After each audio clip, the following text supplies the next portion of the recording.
هل انت واحد من محبين الصراع الذهني والاعمال اللي بتخليك متوتر اغلب الوقت؟ يعني باختصار اعمال نفسيه وفيها ذكاء في نفس الوقت. يعني في نفس الوقت العمل يكون فيه العاب ذهنيه واستراتيجيات عاليه وشخصيات معقده نوعا ما، وفي نفس الوقت العمل ده يوصل لك متعه مش طبيعيه، حاجه كده زي مذكره الموت. فانت جيت للمكان الصح لو بتدور على اعمال زي دي. فاهلا بيك في فيديو جديد هنا على القناه، واللي هنتكلم فيه عن انميات ذكاء ونفسيه في نفس الوقت، واللي هتخليك مشدود بشكل كبير جدا للعمل ده او للانميات دي. فلو انت حبيت مذكرة الموت وكنت بتدور على اعمال تكون مشابهة ليه من ناحية الاجواء، فخليك معايا لاخر الفيديو، ويلا بينا نبدأ الفيديو ده. بس الاول متنساش تعمل لايك وتشترك في القناة عشان ده بيدعمني جدا اني مستمر. وخلينا نبدأ الفيديو ده.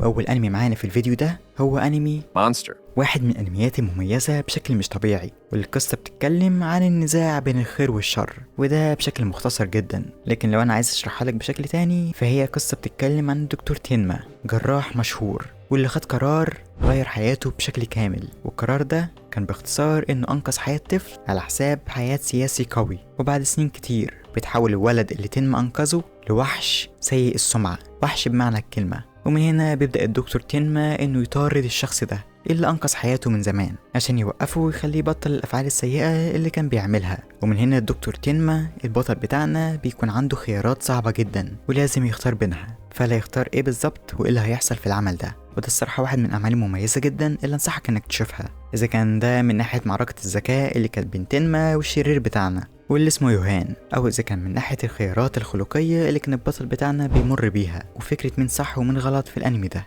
فلو أنت ما شفتش أنمي مونستر أنصحك إنك تشوفه بشكل مش طبيعي. الأنمي ده واحد من الأنميات المميزة، وهو واحد من أفضل الأعمال اللي أنا كنت شفتها. وخلينا نروح للعمل اللي بعده، والعمل اللي بعده هو سايكوباث، واللي بتتكلم عن المستقبل في عالم ديستوبي. فلو انت حاسس بالمغامرة خليني اقول لك قصة الانمي ده. قصة الانمي ده بتتكلم في المستقبل، في عالم التكنولوجيا فيه بتقدر تحدد حالتك العقلية وامكانية ارتكابك لاي جريمة. والقصة هنا بتركز معانا عن البطل اكاني، المفتشة الجديدة واللي عندها بوصلة اخلاقية قوية نوعا ما، واللي بتنضم لحاجة اسمها القوة مع كوجامي. مع بعض بيستكشفوا مجتمع العدالة فيه مفهوم ذاتي، وبدأ الانمي بتاعنا يستكشف موضوعات معينة زي السيطرة المجتمعية وخطوط الاخلاق وحاجات تانية كتير، واللي هيخليك في الاخر تتساءل عن المعنى الحقيقي للعدالة.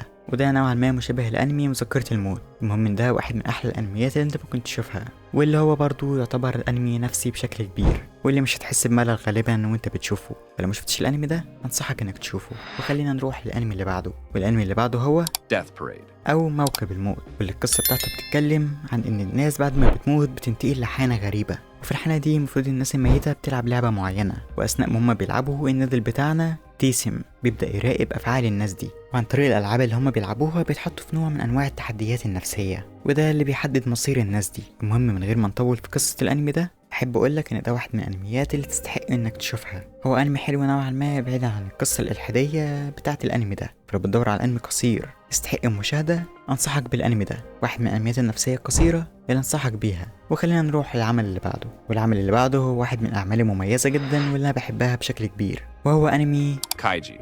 العمل ده واحد من الأعمال اللي كلها توتر وإثارة. يعني وانت بتتفرج على الأنمي ده غالبا أعصابك هتكون مشدودة أغلب الوقت، وهتبقى عايز تعرف ايه اللي هيحصل دايما، وتبقى متحمس جدا وعلى أعصابك. الأنمي ده بيتكلم عن البطل بتاعنا كايجي، واللي بسبب الديون اللي عليه بيلاقي نفسه في عالم مليان بالقمار، واللي لازم يستخدم ذكائه واستراتيجيات معينة عشان يفضل على قيد الحياة ويقدر يتغلب على التحديات بتاعته. الأنمي ده ممكن يفكرك بالمسلسل الشهير سكويد جيم، وهو الصراحة يعتبر في نفس المستوى تقريبا. فلو انت كنت شفت سكويد جيم وكنت بتدور على أنمي مشابه ليه، فأنصحك بشكل كبير بالأنمي ده. أنمي صراحة يعتبر تحفة فنية، بعيدا طبعا عن رسم الشخصيات اللي يعتبر غريب نوعا ما، لكن الأنمي ده عامة يستحق المشاهدة وبشكل كبير. فلو ما شفتوش انصحك انك تشوفه. وخلينا نروح للانمي اللي بعده، والانمي اللي بعده هو كود جياس، وهو واحد من الانميات اللي تعتبر غنية عن التعريف. انمي يعتبر تحفة فنية بمعنى الكلمة، ولو انت ما شفتوش فانت فاتك نص عمرك تقريبا. واللي بيتكلم عن لولوش، الامير العبقري المنبوذ، واللي بيحصل على قوة خارقة اسمها جياس،